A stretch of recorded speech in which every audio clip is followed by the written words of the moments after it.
마태복음 강의 66번째입니다. 전통으로 하나님의 명령을 무시하는 모습을 오늘 공부하시겠습니다. 마태복음 15장 1절에서 20절입니다. 예루살렘으로부터 서기관과 바리새인들이 예수님을 찾아왔습니다. 예수님의 제자들이 손을 씻지 않고 빵을 먹는 것을 보고 전통을 지키지 아니한다고 항의하는 것입니다. 예수님께서는 전통을 지키기 위하여 하나님의 명령을 범하는 너희들이라고 되질문을 합니다. 그리고 예수님께서는 말씀하십니다.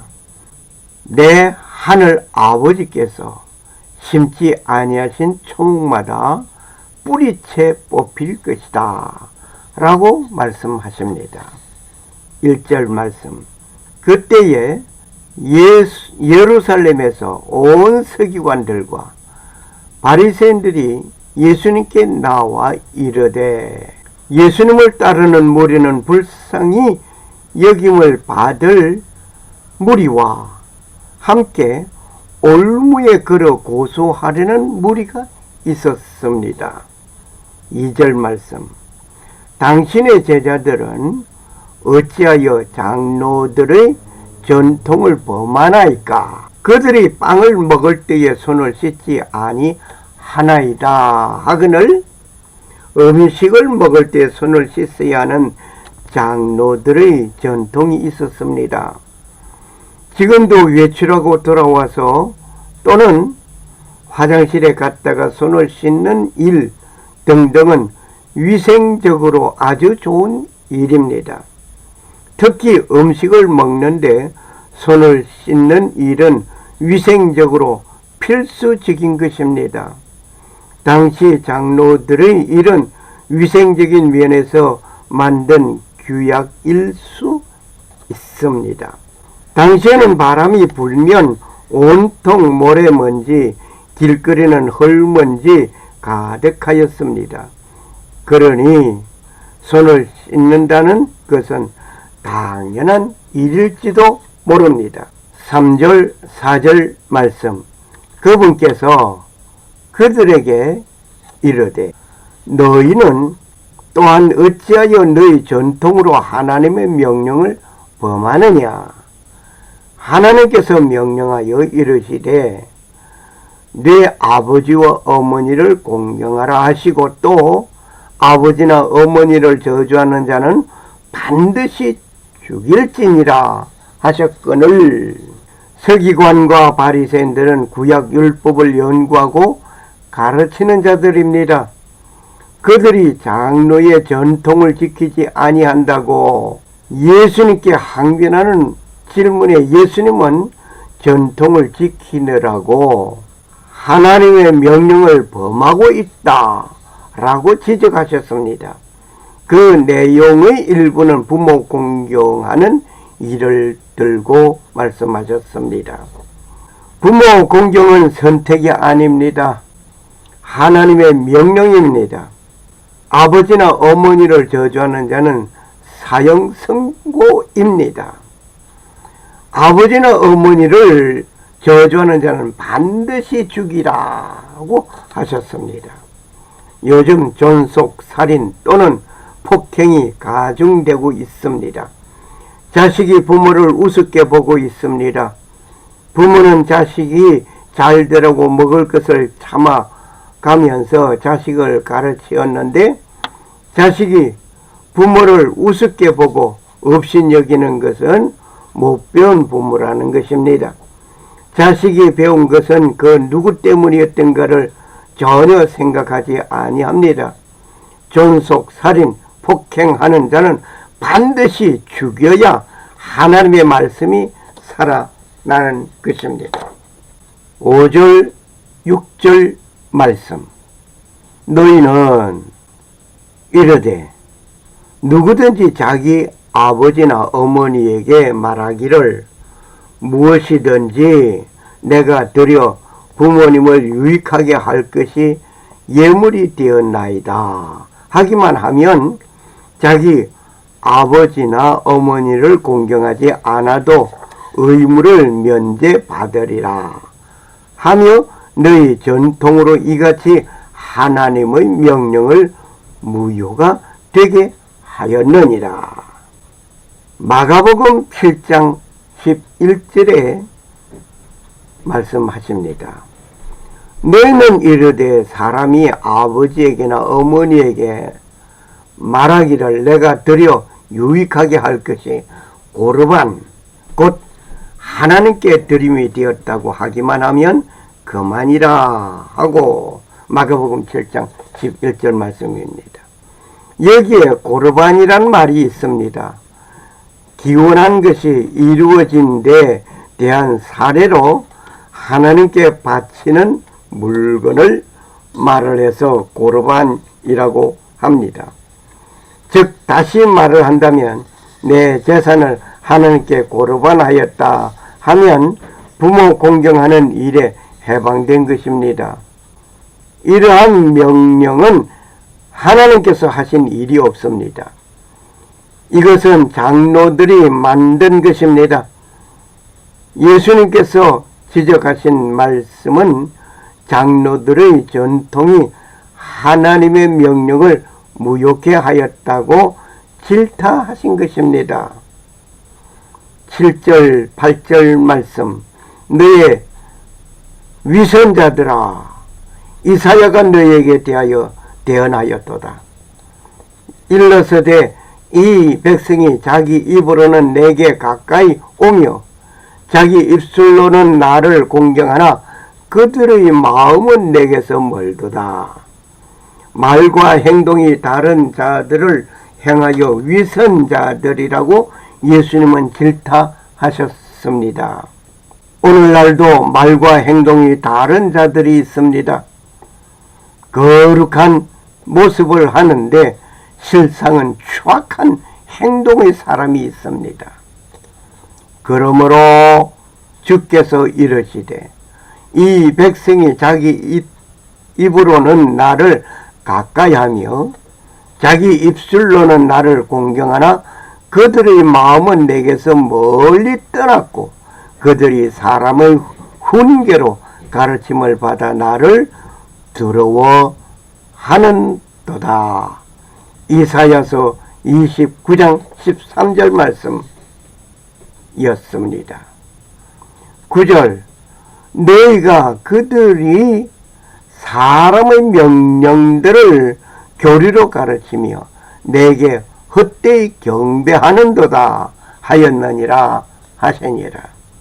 예수님의 강력한 질책이었습니다. 10절 11절 말씀 또 그분께서 무리를 불러 그들에게 이르되 듣고 깨닫으라. 입으로 들어가는 것이 사람을 더럽게 하지 아니하고 입에서 나오는 것 즉 이것이 사람을 더럽게 하느니라 하시니라.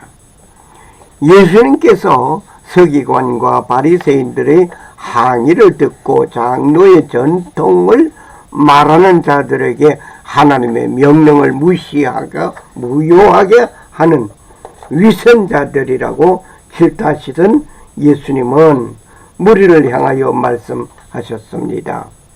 듣고 깨달으라 하는 것입니다. 그리고 빵을 먹는데 손을 씻지 않는 것에 대한 말씀을 하십니다. 입으로 들어가는 것이 사람을 더럽게 함이 아니요 입에서 나오는 것이 더럽게 한다라고 말씀하십니다. 입으로 하는 말들이 사람을 지옥의 그 자리에 이르게도 합니다. 그러나 아름다운 천국 복음을 전함으로 영생을 얻게 하기도 합니다. 12절 말씀 그때에 그분의 제자들이 그분께 나와 이르되 바리새인들이 이 말씀을 듣고 실족한 것을 아시나이까 하매 예수님께서 예리한 칼 같은 말씀으로 저들을 향하여 질타하심을 듣고 회개하였으면 좋았을 것이었습니다. 그렇게 되었다면 천국 잔치가 펼쳐졌을 것입니다. 하지만 저들은 여전히 회개와는 거리가 먼 삶을 살았습니다. 13절 14절 말씀, 그분께서 대답하여 이르되 내 하늘 아버지께서 심지 아니하신 초목마다 뿌리채 뽑힐 터이니 그들을 그냥 두어라. 그들은 눈먼 자들을 인도하는 눈먼 지도자로, 눈먼 자가 눈먼 자를 인도하면 둘 다 도랑에 빠지리라 하시니라. 하나님께서 심지 아니한 자는 모두 뿌리채 근본이 뽑힐 것이니 그대로 두어두라는 것입니다. 최후 심판이 있을 때에 처리할 것이니 걱정 없습니다. 그 악한 그대로 두어두라고 하십니다. 지금도 사악한 모습을 보면 우리는 답답해하기도 합니다. 예수님께서 그대로 두라고 하신 것입니다. 심판자가 심판하도록 두어두라는 것입니다. 소경이 소경을 길을 인도할 수 없습니다. 둘 다 좋은 꼴을 볼 수 없기 때문입니다. 15절 16절 말씀, 그때에 베드로가 그분께 이르되 이 비유를 우리에게 밝히 말씀하소서 하니 예수께서 이르시되 너희도 아직 깨닫지 못하였느냐? 베드로는 성미가 급해서 인지 궁금한 것을 듣고 지나가는 자가 아니었습니다. 의문점은 꼭 해답을 얻어야 하는 그런 인물이었습니다. 17절 18절 말씀, 무엇이든지 입안에 들어가는 것은 배로 들어가 뒤로 내려지는 줄을 너희가 아직도 깨닫지 못하느냐? 그러나 입에서 나오는 그것들은 마음에서 나오며 그것들을 사람을 더럽게 하느니라. 예수님께서 10절 11절에 하신 말씀을 좀 구체적으로 말씀하셨습니다. 마음에서 어떤 악의함이 있으면 그 생각과 사상이 입으로 나오는 것입니다. 선한 말은 꿀송이같이 마음에 달고 뼈에 양약이 되느니라. 잠언 16장 24절 말씀, 19절 20절 말씀, 마음에서 악한 생각, 살인, 간음, 음행, 도적질, 거짓증언, 신성모독이 나오는데 이것들이 사람을 더럽게 하는 것이거니와 씻지 않은 손으로 먹는 것은 사람을 더럽게 하지 아니하느니라. 선한 사람은 마음에 쌓은 선에서 선을 내고 악한 자는 그 쌓은 악에서 악을 내나니 이는 마음에 가득한 것을 입으로 말함이니라. 누가복음 6장 45절 말씀입니다. 악한 마음에서 나오는 악한 말과 행동으로 인하여 많은 사람들이 그 악을 따르게 됩니다. 마음에서 선한 생각과 말이 사람을 선하게 합니다.